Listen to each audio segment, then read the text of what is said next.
Let us discuss interest groups or pressure groups with special reference to United States. Meaning of interest group. An interest group is an officially organized group of individuals or organizations formed on the basis of shared concerns or interests. They lobby government officials and mobilize public support to influence public policy and exert pressure on political decision makers in line with those concerns. They represent diverse interests such as business, labor, civil rights, etc. Strategies and tactics of pressure groups. Certain common strategies implemented by pressure groups are: first, lobbying is one of the strategies used to influence government officials. A lobbyist employs a number of tactics to achieve their goals. The members of Congress and government officials are busy, so getting access poses a major challenge. A lobbyist can get 2 to 3 minutes of the senators or officials' time. So the lobbyist must be prepared to make the pitch very quickly.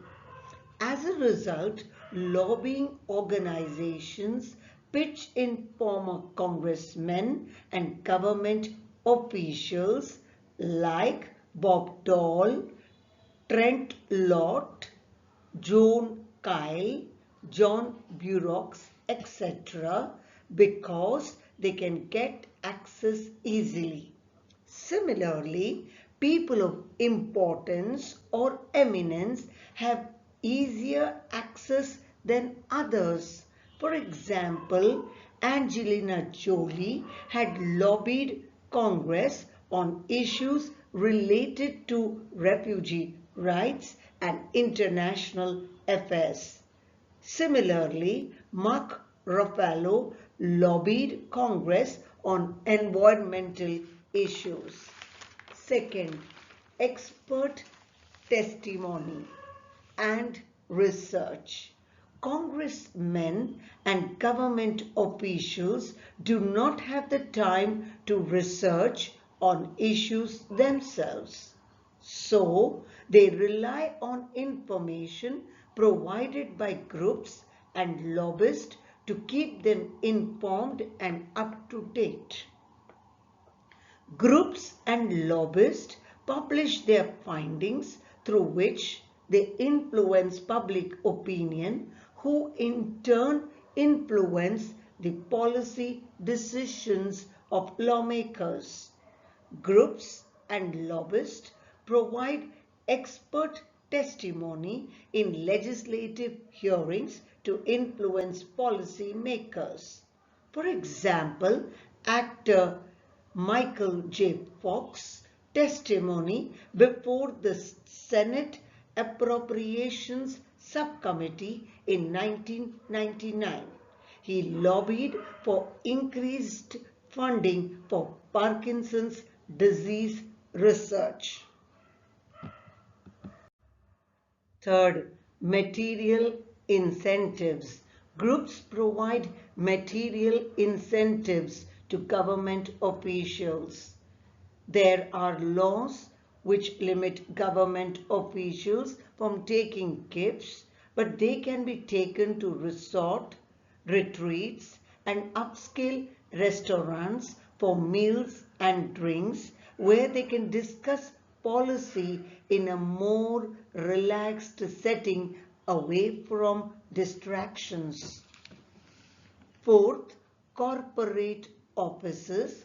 Congressmen and government officials' visits to the corporate offices enable groups and lobbyists to showcase their client interests and agendas directly, which serve as opportunities to connect with employees, directly address concerns and promote their policies, and seek support from potential voters among the company's workforce. The visit provides congressmen with media coverage and publicity opportunities. They can highlight their stand on various issues and reach a broader audience through corporate affiliated media outlets. Fifth, events and conferences.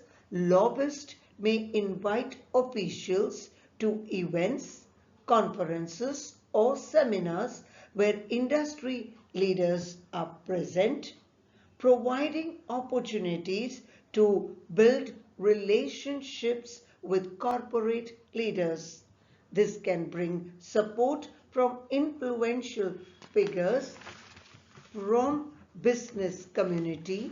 For example, tech giants like Google, Facebook, Amazon spend significant amounts lobbying on issues such as privacy regulations, antitrust laws, and intellectual property rights. This support may influence the employees to follow the lead of their corporate leadership in political matters. Sixth, sporting events and concerts. Groups arrange tickets to sport games, concerts, or other entertainment events, which can be used to foster relationship and discuss policy informally. Seventh, financial contributions. Interest groups and their members can contribute money to political campaigns to support candidates who align with their goals. Interest groups can provide endorsements, run advertisements, and pay for research and build a strong presence in Washington. This can influence politicians' decisions and policy positions. For example, Wells Fargo, a commercial bank, donated 2.29 million US dollars to Democrats and 1.23 million US dollars to Republicans. Eighth, grassroots mobilization.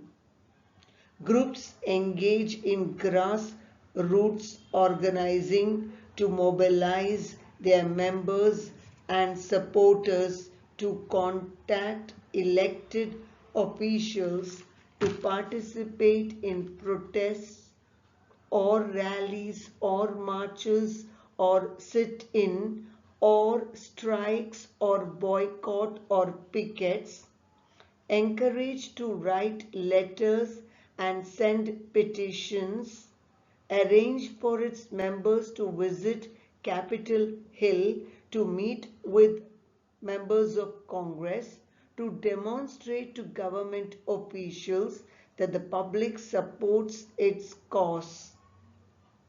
The movement to recall California Governor Gavin Newsom is an example of grassroots lobbying.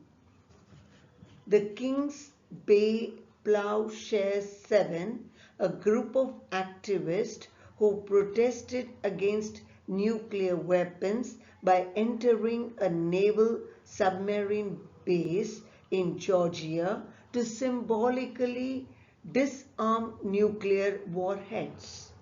Their actions aim to raise awareness about nuclear disarmament and to influence public opinion and policy towards reducing or eliminating nuclear warheads is another example of grassroots lobbying.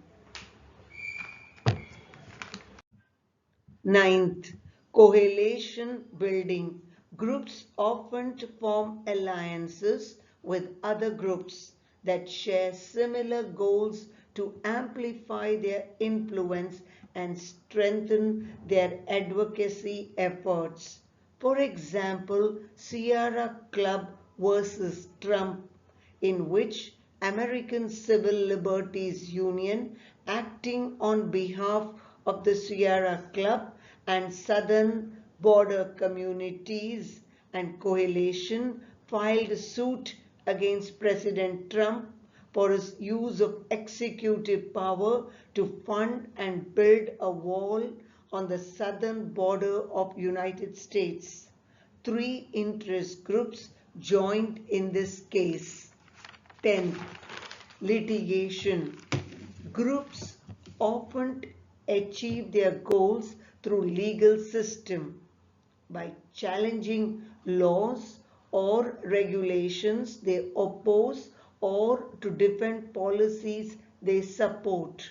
For example, National Association for the Advancement of Colored People stood for overturn of racial segregation in public school.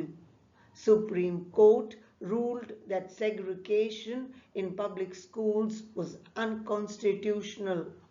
Human Rights Campaign and ACLU stood for legalizing same-sex marriage. Supreme Court ruled that same-sex marriage is a constitutional right, thus legalizing it across United States.